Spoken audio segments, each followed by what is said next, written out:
हमेशा याद रखिएगा, दया मांगने से नहीं मिलती है। दया, गुरु की दया गुरु आदेशित कर्म से मिलती है। गुरु जो बोले हैं उसको करने से ही गुरु की दया मिलती है।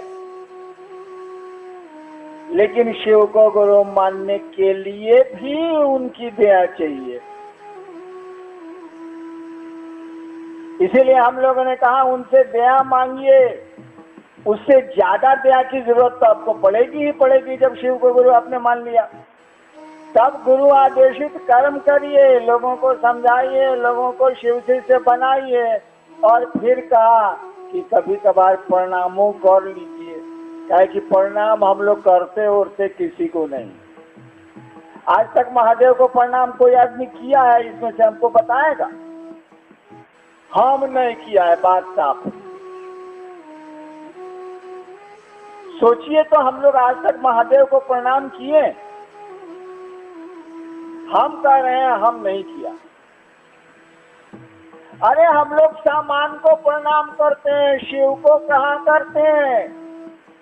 बेटा चाहिए, सरकार गोड़ लगते हैं, जल चढ़ाते हैं, बेलपत्र चढ़ाते हैं, सावन आया कामर लेके जाते हैं।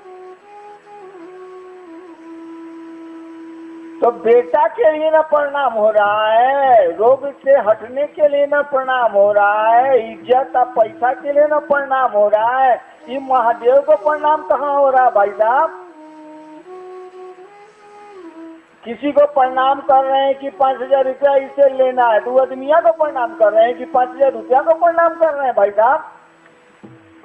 प्रणाम प्रणाम है, उसमें लेने जैसा कहाँ कुछ है भाई साहब?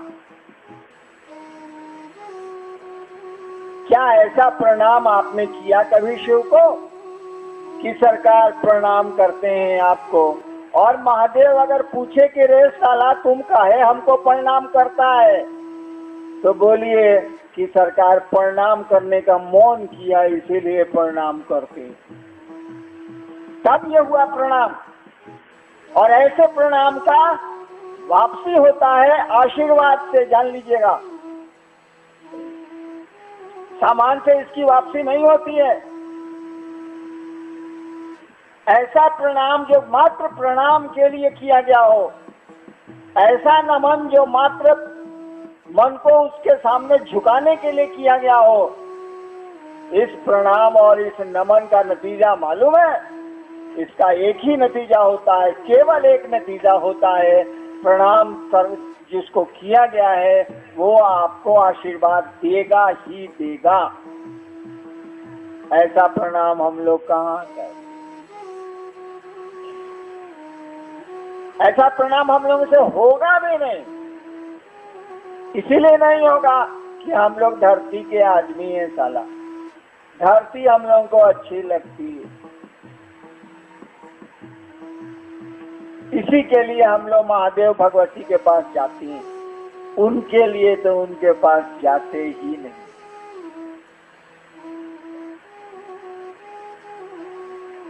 तो आप जाइए शिव के पास, मेरे पास आने की कोई जरूरत नहीं है। हम वहां जाएंगे तो घंटा जाइएगा, किसके पास जाइएगा? इसीलिए हरिनाम महत्वपूर्ण नहीं है। मेरे पास आना आपका बिल्कुल जरूरी नहीं है, लेकिन मेरी बातों पर भरोसा करना तो बिल्कुल जरूरी है। जो मैं बोल गया हूँ, जो मैं बोलता हूँ, जो मैंने खुद लिखा है, उन बातों को अगर छोड़ेंगे आप तो शिव का पता गुम हो जाएगा, शिव का पता आपको नहीं मिलेगा। और याद रखिएगा, मिलना शरीर का नहीं होता है, मिलना देह का नहीं होता है, मिलना तो मन का होता है। मन मिलता है किसी से, शरीर नहीं मिलता। पति पत्नी एक साथ एक बिस्तर पर रहते हैं और तलाक के मुकदमे होते हैं। दो भाई एक रूम में रहते हैं और जमीन के झगड़े होते हैं। शरीर तो एक साथ रहता है, कहाँ मिला भाई? मन मिलता है। अपने मन को मेरे मन की ख्वाहिशों से जोड़ लीजिए, लेकिन जोड़ के वहां खड़े मत रहिए, शिव की ओर चलिए,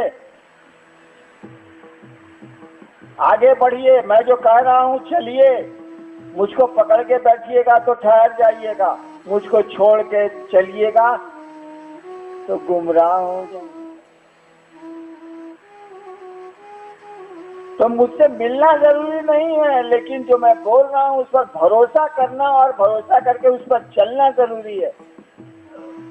मिलना जरूरी है मात्र महादेव से, मिलना जरूरी है उस शिव से,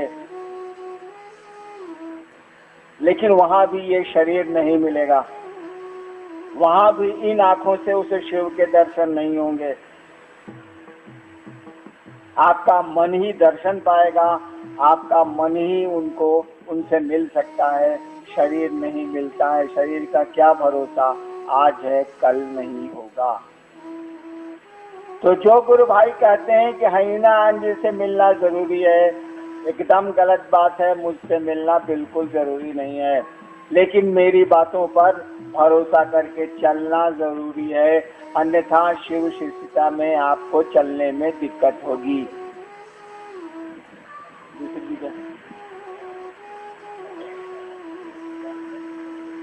चर्चा ही पूजा है और आप कहते हैं कि 2012 तक ही चर्चा होगी, तो बाद में क्या करेंगे? आद मुनि सिंह जामदोर उड़ीसा। हम कब बोले हैं कि 2012 तक चर्चा होगी? शिष्यानुभूति मैंने लिखी है, उसमें पढ़ा है चर्चा पर। दूसरा सूत्र को पूरा पढ़े हैं, उसमें लिखा है कि अविरल आत्मानुभूति है, हमेशा चलेगी ये। अविरल जो रुकती नहीं है, जो विरल नहीं होती है, अंतहीन है, इसका अंत है ही नहीं। लोग रोज धरती से जाएंगे, रोज नए लोग पैदा होंगे, चर्चाएं चलती रहेंगी। ये हमने कब कह दिया कि 2012 तक? मैंने तो कहा है कि अंतहीन है, इसका अंत नहीं है। हमने ये जरूर कहा है, कोई काम करिएगा भाई साहब तो तय नहीं करिएगा कि कितना दिन में कितना कमा करिएगा, क्योंकि आप सोते हैं, क्योंकि शिव कार्य के प्रति आप जागरूक कम हैं। तो आपको तो टारगेट देना होगा ना कि शाम के पहले आप फलना जगह तक पहुंचिए। अब जिस चाल से चले आप चले, लेकिन आपको पहुंचना होगा, कोई लक्ष्य तो देना होगा, कुछ निर्धारित तो करना होगा कि यहाँ तक चलना है, कुछ तय तो करना होगा कि 12 महीने में पूरा कोर्स पूरा करके परीक्षा देनी है बच्चे को, कि एक के बारे में एग्जामिनेशन लीजिएगा, पढ़ेगा वो। हमने कहा कि 2012 यानी अब 1.5 साल बचा, 2012 तक कम से कम जागिए, और इतना जागिए कि देश के कोने कोने में लोग जान जाएं कि शिव लोगों के गुरु होते हैं। तब चलेंगे विदेश, तब चलेंगे लोगों के बीच में शिव शिष्यता को जगाने। अभी शिव का शिष्य तो बनाइए। हमने कहा ही नहीं कि 2012 तक चर्चा चलेगी। हमने तो लक्ष्य निर्धारित किया है कि भैया उड़ीसा से निकल के आंध्रा में कहीं नहीं घुस रहे हो, सुंदरगढ़ से निकल के कटाका पूरी कहीं नहीं जा रहे हो, तो ससुरा घूम घूम के सुंदरगढ़, घूम के सुंदरगढ़, ऐसे कैसे चलेगा? तो आदमी को बोलना पड़ेगा ना कि भैया निकलो, बढ़ो आगे। जो लोग घर में रहते हैं उनको करने दो, तुम निकल सकते हो तो निकलो, शिव कार्य को फैलाओ। पहले फैला लीजिए, तब हम लोग हेल्थ बनाने पर ध्यान देंगे। अरे लड़कवा को पहले लंबा होने न दीजिए, नहीं तो नट्टे रह जाएगा चलाऊ। लंबा होने दीजिए तो थोड़ा दुबलाएगा, उसके बाद टॉनी का खाना ही सब बढ़िया से दिया जाएगा, मोटा जाएगा। तो शिव कार्य को फैलाइए, टॉनिक हम लोग दे देंगे, शिव शिष्यता बढ़िया से मोटा जाएगी, यानी बढ़िया से स्वस्थ हो जाएगी। हमने ऐसा कहा ही नहीं। तो हम पागल हैं क्या? हमारा माथा खराब है। आपके लिए लक्ष्य दिया गया, शिव शिष्यों को ये निर्धारित किया गया कि आप ही के लिए नहीं, सभी को, कि 2012 तक पूरा करिए, सूचिए मत। ताकि एक दिन तो ऐसा सोना है कि जगाने वाला भी जगा नहीं सकेगा। काम करिए महादेव का, अपना भी उसी तरह से करिए और महादेव का भी काम उसी सिंसियरिटी से करिए, उसी लगन से करिए। इसीलिए कहा गया, और क्या कहा गया, सुतिए मत, जागिए, जाग के महादेव का काम करिए। और गुरु का काम चेला नहीं करेगा तो क्या करेगा? साला बाप का काम बेटा नहीं करेगा तो दूसरा क्या करेगा? और आपकी हमारी आदत है, हे महादेव अपने दया करब तब ना अपने के चर्चा होता ही। ये कोरियापनी है, बदमाशी है ये। आप किस काम के लिए महादेव से दया मांगते हैं? और सब काम गिनाए हम, भागने के लिए महादेव से दया मांगते हैं एगो देवाशीष जी को छोड़ के, इसीलिए कि उनको आगे नहीं होता है तो जाके लेटरिन में महादेव से कहते हैं कि सरकार दया करिए, कम से कम कुछ तो निकले नीचे से। आप नहीं मांगते, हम नहीं मांगते, लेकिन महादेव का काम आएगा तो दया चाहिए। काहे? बाप अगर खेत पर नहीं जाएगा तो खेत हम लोग छोड़ देंगे, परती की खेती करेंगे। महादेव दया नहीं करेंगे तो महादेव का काम बंद हो जाएगा। चला हम लोग इतना काम करते हैं, महादेव का काम नहीं कर सकते हैं, खत्म है काम। हम लोग मामूली काम करते हैं, मामूली चीजें आदमी ने इस धरती पर बनाई है। क्या नहीं आदमी ने बना लिया? महादेव के काम के लिए उनकी दया चाहिए। नहीं, जहाज बनाने के लिए, ये बनाने के लिए, वो बनाने के लिए बना लेंगे हम, करेंगे हम, खोज करेंगे हम, कोशिश करेंगे हम। अब महादेव के काम के लिए महादेव की दया चाहिए। क्यों? काहे करेगा वो दया? आप शिष्य नहीं है क्या? शिष्य की जवाबदेही है कि वो गुरु का कार्य करे और अपनी ताकत से करे। अभी चर्चा में सुन रहा था, बाहर बैठा हुआ था कि शिव की शक्तियां महादेव का काम करती हैं। बिल्कुल सही कहा गया। हम आप क्या है इसको बताइए ना। शिव की शक्तियां ही महादेव का काम करती हैं, बिल्कुल सही है। हम आप क्या है? उनकी शक्ति नहीं है तो मुर्दा है। उन्हीं की न शक्ति है भाई साहब। हम वह शक्ति निकल जाती है तो लोग कहता है मर गया। हम सभी उनकी शक्ति है, काम हमको ही करना है। हमने शिव को गुरु माना है तो दूसरा कोई क्यों करेगा? हम लोग करेंगे, धीरे धीरे धीरे धीरे लोग बढ़ते चले जाएंगे, थोड़ा काम आसान हो जाएगा। और नहीं मिलेंगे तब भी करेंगे, साले को जो होगा देखा जाएगा, करेंगे। चलिए तीसरा। एक भाई की जिज्ञासा है कि शिव शिष्यता का अंतिम लक्ष्य क्या है? आपने सवाल सुना, शिव शिष्यता का अंतिम लक्ष्य क्या है? तो शब्द बोल रहा है कि अंतिम लक्ष्य क्या है? शिव शिष्यता के अंतिम लक्ष्य शिव है, महादेव है। जिस दिन शिष्य शिव से जुड़ गया उसे शिव शिष्यता का लक्ष्य पूरा हो गया। और शिव से जुड़ने का मानी शिव हो गया। और एक एक आदमी अगर शिव हो जाए ना, ये संसार कितना खूबसूरत हो जाएगा। सोचते हैं शिव के बारे में आपने जो कहानियां पढ़ी हैं कितनी सुंदर है। आदमी भी शिव हो जाए, शिव जैसा हो जाए तो कितना सुंदर हो जाएगा समाज, ये संसार कितना खूबसूरत हो जाएगा। तो शिव शिष्यता के लक्ष्य शिव है, चेला का लक्ष्य उसका गुरु होता है। आप बोल रहे हैं शिव शिष्य, इसका माने आपके लक्ष्य गुरु है। गुरु तक पहुंचिए, गुरु जो कहते हैं करिए, बस। चलिए एक सवाल है, तीसरा सूत्र नमन करना जप है या प्रणाम? यह स्पष्ट करें कि जप और प्रणाम में क्या अंतर है? जप और प्रणाम में क्या अंतर है? बाबू जी को गोड़ लगते हैं, जप है कि प्रणाम है? भाई जी, बाबू जी के पास चाहे माई के पास जाते हैं या ससुर से मिलने गए हैं तो क्या बोलते हैं? 1 घंटा तक ससुर को पकड़ के बोलते रहते हैं, ससुर जी गोड़ लगत नहीं, ससुर जी गोड़ लगत नहीं, ससुर जी गोड़ लगत नहीं, ससुर जी गोड़ लगत नहीं, ससुर जी गोड़ लगत नहीं। तब तक सास आ गई, सास जी गोड़ लगत नहीं, सास जी गोड़ लगत नहीं, सास जी गोड़ मारे दूध चढ़ी बच चला। पगला गया क्या? चल करके मैं रांची में तो हॉस्पिटल नहीं ले पागल खाना। कि जप हुआ,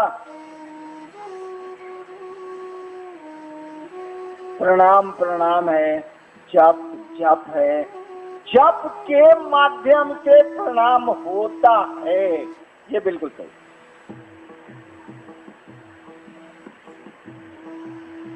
आप किसी भी तरह से स्टेशन जा सकते हैं।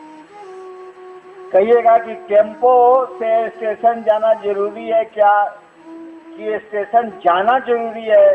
कोई कहेगा स्टेशन जाना जरूरी है, टेम्पो से जाइए, रिक्शा से जाइए, साइकिल से जाइए, गाड़ी से जाइए। तो प्रणाम करने की विधा है जप। लेकिन जप हमने काहे नहीं लिखा उसमें? संकल्प है हम उसमें नहीं लिखा है कि जप करिए, 3 सूत्र में नहीं है। काहे नहीं लिखा? सारा होपे नहीं करेगा तो हम काहे लिखें? हो ही नहीं सकता हमसे आपसे, तो मैं लिखूं क्यों? क्यों नहीं हो सकता है? अरे जप करने के लिए कोई गुरु होगा जो मंत्र बताएगा।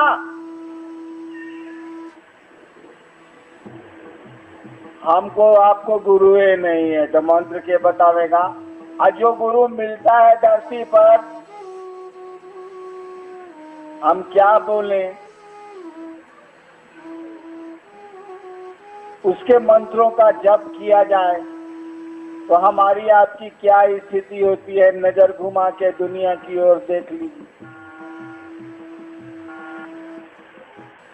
क्योंकि जप का सिद्धांत है कि तुम्हारी ताकत, गुरु की ताकत और मंत्र की ताकत, तीनों ताकत मिलेगी एक साथ, तब जाके जप होगा।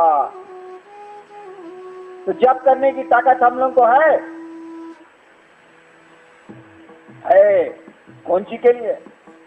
सरकार 8 साल ब्याह के हो गया है, अभी तक हमको एको बाल बच्चा नहीं है, जप कर रहे। उस देवता के लिए तो जप हो नहीं रहा, तो आपकी शक्ति तो काम नहीं कर रही है, बहुत कम कर रही है, हल्का कर रही है। गुरु आपको मिले तब ना। चलिए आपको गुरु मिल गए शिव, उन्होंने बताया नमः शिवाय। यदि बताया नहीं है, यदि नमः शिवाय, तो नमः शिवाय का जो भी देवता हो, शिव ही है, जो भी देवता हो, तीनों ताकत मिलेगी तब जाके जप सफलीभूत होगा, सार्थक होगा। तो पहले गुरु से मिल लीजिएगा तब न जप। अभी तो गुरु से मिलने का उपाय हम बता रहे हैं कि नमः शिवाय से प्रणाम करिए। इस प्रणाम को आप जप में ले जा सकते हैं। मन करे तो माला कई तरह की होती है। एक सांस की माला होती है, आपकी सांस चलती है ना, वो भी माला है। आती है, जाती है, आती है, जाती है, आती है, जाती है। एक आदमी की सांस 24 घंटे में 21,600 बार चलती है औसतन। एक आदमी 24 घंटे में सांस लेता है 21,600 बार औसतन। ये भी एक माला है जिसको अजपा जप बोलते हैं। रुद्राक्ष की माला भी एक माला है, तुलसी की माला भी एक माला है, कमलगट्टे की माला भी एक माला है, अंगुली की माला भी एक माला है। हमने कहा कि जौन माला पर मन करे जप करिए, अगर करना चाहते हैं। ये जप कुछ नहीं है, आप पहले प्रणाम करिए, गुरु से संबंध बनाइए तो जप होगा, नहीं बनाइएगा नहीं होगा। पहले गुरु को प्रणाम करना सीखिए। आप चाहिए तो ये प्रणाम जप के माध्यम से कर सकते। आपका मौन। चलिए नेक्स्ट। बहन आत्मनी जी, उड़ीसा, इन्होंने लिखा है, साहब से अनुरोध है कि शिष्यानुभूति छपवा कर बांट सकते हैं कि नहीं? अगर बांट सकते हैं तो क्या कुछ उसके ऊपर मूल्य लगाया जाए या नहीं? शिष्यानुभूति हम लोगों ने निर्णय लिया है बहुत शुरू से कि उसका कोई मूल्य नहीं लगाया जाएगा, और लोगों को उसको छापने का अधिकार नहीं है। आप छपवाना चाहते हैं तो मुख्यालय से पूछना पड़ेगा, क्योंकि अब गलतियां हो जाएंगी। गलतियां हो जाएंगी तो लिखित में जब गलती हो जाएगी तो इसको सुधारना बहुत मुश्किल होता है भविष्य में, और कोई बात नहीं। शिष्यानुभूति आपको मुख्यालय से अप्रूव कराना होगा, तभी आप छाप सकते हैं, और मूल्य का तो सवाल ही नहीं है, मूल्य तो आप ले ही नहीं सकते। वही एक पुस्तक है जो निःशुल्क बिकेगी, और हमको लगता है जब तक शिव शिष्यता धरती पर चलेगी उसका मूल्य कोई नहीं लेगा। बहन अफड़ा उड़ीसा, गुरु से जुड़ाव कैसे हो? अभी हम बोले हैं कि गुरु से जुड़ाव गुरु आदेशित कर्म करने से होगा। गुरु ने जो कहा सो करिए, नहीं मन करे करने का तो गुरु से दया मांगिए, दया वो नहीं करें तो झगड़ा करिए। झगड़ा करते थे कि नहीं करते थे, याद नहीं है? लड़ाई में माई बाप से झगड़ा होता था कि नहीं हम लोगों का? 3 दिन से कह रहे हैं कि हमारा जूता फट गया है, जूता फट गया है, जूता फट गया है। न मम्मी ध्यान दे रही है, न पापा ध्यान दे रहे हैं। वो लड़का जानता है कि देगा तो मम्मी है, पापा ने देगा, सारे रोड का आदमी नहीं देगा। चौथे दिन आए स्कूल से, मम्मी बोली कि नाश्ता कर लो बउआ। तुरंत कहा कि नाश्ता फास्ता आज कुछ नहीं होगा। मम्मी पूछी कि काहे? कहा कि काहे का कोई जवाब नहीं है, बस्ता भी उठा के हम फेंके, कल से स्कूल भी नहीं जाएंगे। मम्मी पूछ रही काहे इतना खिसिया हो, मास्टरवा मारा है क्या? काहे मास्टर मारेगा? 3 दिन से कह रहे हैं कि मेरा जूता फट गया, जूता फट गया, कोई चिंता नहीं है, हमको चलने में दिक्कत होता है। लड़का सब कहता है कि अरे फटा हुआ जूता पहन के स्कूल आता है। मम्मी ने कहा नाश्ता थोड़ा सा कर लो। कर नहीं सकते हैं आज हम नाश्ता, आज तो हम नाश्ता करबे नहीं करेंगे। अंत में मम्मी पापा को लाते हैं, अच्छा चलो खरीद देंगे। और जूता खरीदवाते थे कि नहीं खरीदवाते थे? तो महादेव से झगड़ा नहीं कर सकते हैं। बच्चा थे तो जूता के लिए इतना तूफान मच रहा था, और गुरु के काम के लिए तूफान नहीं मचा सकते हैं।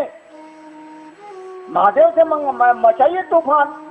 हमने जैसा हम पहले बहुत ही सब काम करते थे,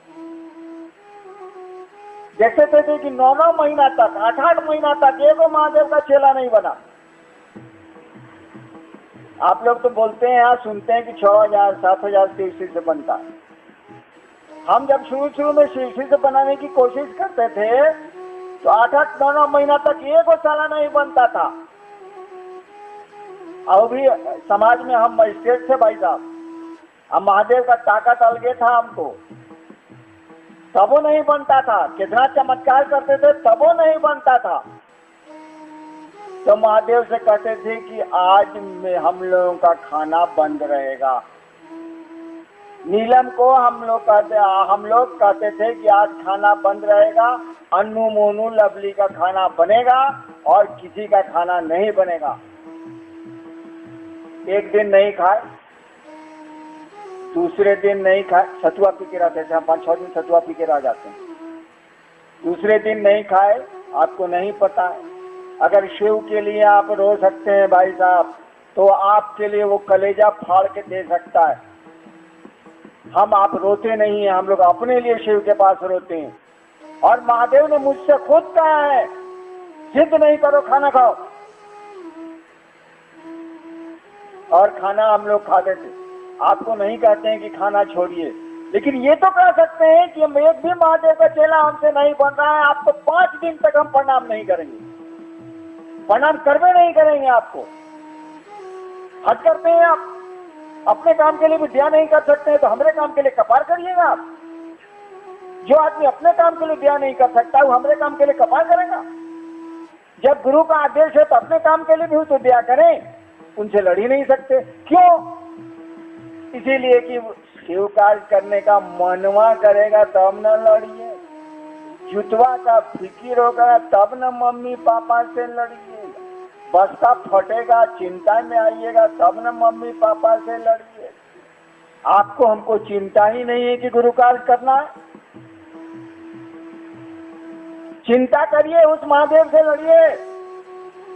लड़ने में बड़ा मजा है, और लड़ के देखिए, लगेगा कि उससे प्यारा तो संसार में कोई नहीं है। हमने एक पंक्ति कही है, शिव जैसा कोई नहीं है, न वैसा देवता है, न वैसा गुरु है, न वैसा गृहस्थ है, सब कुछ में उसके जैसा कोई नहीं है।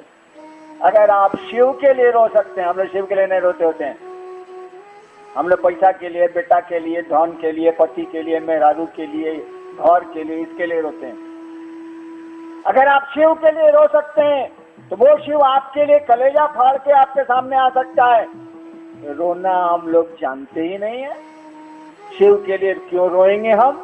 हमको पैसा बढ़िया लगता है, बेटा बेटी बढ़िया लगता है, घर बढ़िया लगता है, गाड़ी छकड़ा बढ़िया लगता है, महादेव घंटा बढ़िया लगेगा, तो क्यों रोएंगे हम? लेकिन जान लीजिए, मैं हरिनारायण आपको एक बात कह देता हूँ कि अगर आप शिव के लिए, अपने लिए नहीं, अगर आप शिव के लिए रो सकते हैं तो वह शिव आपके लिए संसार में आग लगा सकता है। लेकिन रो के तो रोने की स्थिति में तो जाइए भाई साहब, नहीं होगी ये स्थिति। उसको गुरु बनाना होगा, वो जो कहते हैं करना होगा, और बड़े गुरु भाइयों का, बड़े गुरु भाई मैंने मुख्यालय से मदद मांगनी होगी, उनसे आशीर्वाद मांगना होगा, तभी आप आगे बढ़ पाएंगे। क्योंकि रास्ता तो वही मालूम है, किसी और को मालूम नहीं। इससे ज्यादा मैं बोलूंगा नहीं, मेरी तबीयत है खराब। देखते हैं मसनद पर बैठे, हम कहीं मसनद पर बैठे। आप लोग धीरे धीरे, पहले बाहर के लोग जाएंगे, धीरे धीरे आप लोग जाएंगे।